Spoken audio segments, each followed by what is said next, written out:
दैनिक जागरण का संपादकीय डिक्टेशन। गति 100 शब्द प्रति मिनट।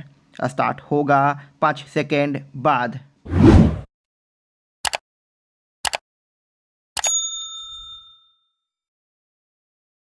स्टार्ट।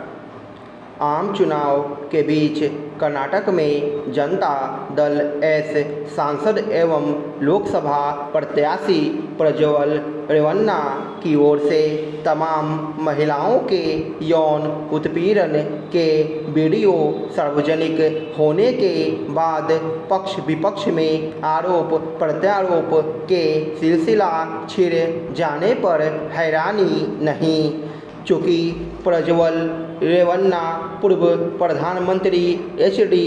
देवेगौड़ा के पोते हैं और इस बार जनता दल एस भाजपा के साथ मिलकर चुनाव लड़ रहा है।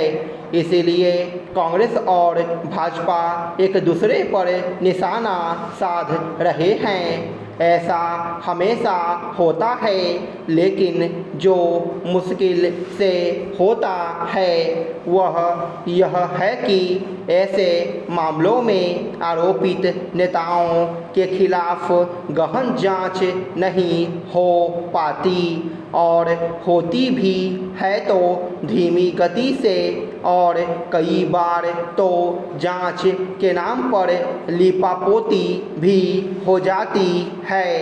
आरोपित नेता खुद को राजनीतिक बदले की भावना से निशाना बनाने का आरोप लगाता है और विपक्ष उसे संरक्षण देने की तोहमत मढ़ते हैं।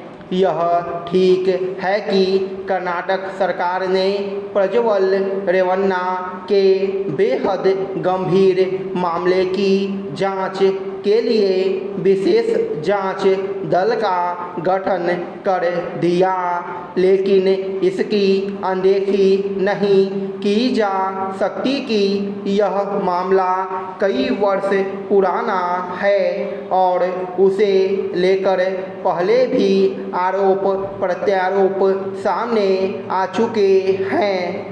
तथ्य यह भी है कि पिछले वर्ष जून में प्रज्वल रेवन्ना स्थानीय अदालत से अपने पक्ष में यह आदेश पाने में सफल रहे थे कि उन्हें बदनाम करने के लिए कथित तौर पर उनके कुछ फर्जी वीडियो सार्वजनिक करने की जो तैयारी हो रही थी उस पर रोक लगाई जाए।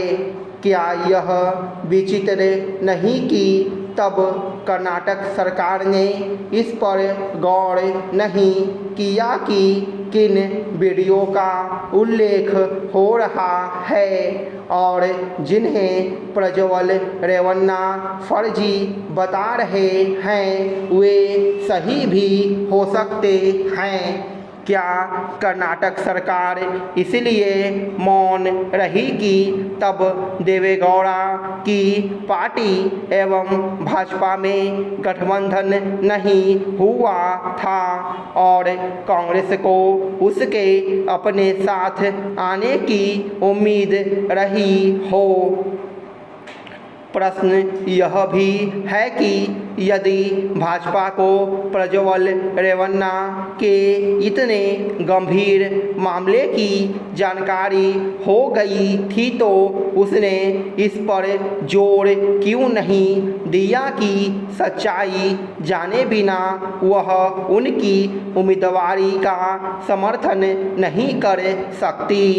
इस मामले में पीड़ित वीडियो सार्वजनिक होते ही जर्मनी खिसक गए। प्रज्वल रेवन्ना नहीं, महिलाएं हैं और उन्हें न्याय देना सुनिश्चित किया जाना चाहिए। यह दलगत राजनीति नहीं, महिलाओं के मान सम्मान का गंभीर मुद्दा है। अपने देश में नेताओं और अन्य रसूख वालों के अपराधों के खिलाफ प्राथमिकता के आधार सही जांच न हो पाना एक ऐसी समस्या है जो बढ़ती ही दिखती है।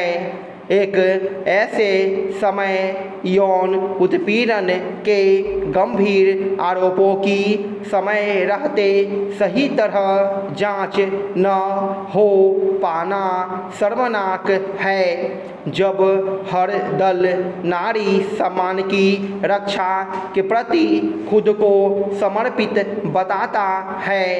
यदि यह समर्पण वास्तव में होता तो क्या प्रज्वल रेवन्ना का मामला इतने दिन तक दबा रहता?